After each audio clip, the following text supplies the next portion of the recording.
Alors voilà, nous voici avec le maire de la commune de Louveau, Ramon Bordalo, bonjour, qui a donc été déféré devant le tribunal administratif de Toulouse aujourd'hui, ce 13 juillet 2017.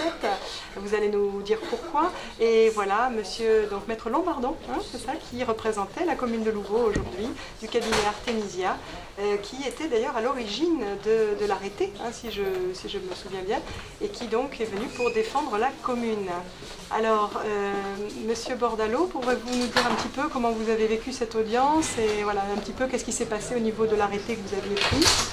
Alors, pour essayer de faire très rapidement, j'ai pris un arrêté du maire qui soulève deux points essentiels, c'est la tranquillité de la commune de Louveau et le respect de la vie privée. D'accord. Donc le modèle que j'ai pris, effectivement, c'est le modèle qui a été proposé par le cabinet Artemisia, qui ne soulève que 6 points. Et ce n'est pas l'interdiction des compteurs qui est demandée, c'est simplement encadrer la procédure d'installation de ces compteurs.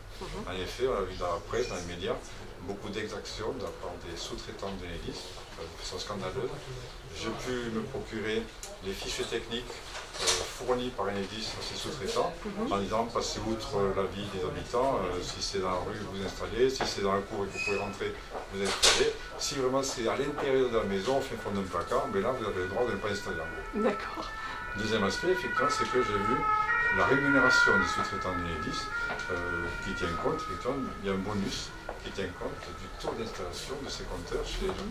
Donc si effectivement ils atteignent 80% pour les compteurs inaccessibles, il y a un super bonus, et s'ils dépassent 97%, ils atteignent un autre bonus. Les compteurs inaccessibles, c'est les compteurs dans les jardins ou les compteurs des personnes qui ont refusé, c'est ça? C'était juste une présentation qui a été faite pour les sous-traitants. En 2015, ils disaient voilà, vous serez rémunérés sur tel et tel critère. D'accord. Alors quand on voit ça, quand on voit les articles dans la presse, dans les médias, France 3 ou La Dépêche, de toutes les exactions, on se dit, attends, moi je veux pas cette pagaille chez moi. D'où l'arrêté que j'ai pris sur le modèle du cabinet d'avocats Artemisia. Alors la préfecture a fait une première requête gracieuse en disant vous êtes gentil, on pense que votre texte est illégal. Donc on a maintenu cet arrêté et la préfecture a fait en référé, c'est en urgence absolument, puisque les compteurs ont été installés en 2019, donc il y a une urgence phénoménale. La préfecture a fait une requête contre Louveau pour suspendre et arrêter et annuler l'arrêté. D'accord. Et sur quelle base est-ce qu'ils ont voulu, on va peut-être demander à Maître Lombardon de nous expliquer pourquoi, alors quels sont les arguments qu'ils ont utilisés? Il est reproché par la préfecture que le risque de troubles à l'ordre public n'est pas avéré, alors que monsieur le maire vient d'expliquer que partout en France, on a eu à connaître des exactions de l'Enedis.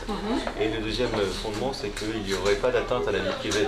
Alors lorsqu'on regarde comment se passe l'installation des compteurs dans les faits, on perçoit et on confirme qu'il n'y a pas de distribution des informations nécessaires, il n'y a pas d'information des personnes sur leurs droits et les fonctionnalités de ces compteurs. L'objet de l'arrêté du maire, ce n'est rien d'autre que de rétablir le droit des personnes à une information exhaustive et complète sur les fonctionnalités de ces compteurs et les droits associés. D'accord, d'accord. Donc en fait, on n'est pas du tout dans une opposition frontale, mais dans une réglementation. Exactement. On encadre et on pacifie le développement de ces compteurs. D'accord. Et donc le jugement de la juge est attendu pour une dizaine de jours. Une dizaine de jours, d'accord. L'ordonnance. Merci beaucoup, maître. Merci beaucoup, monsieur le maire. Merci à vous. Au revoir.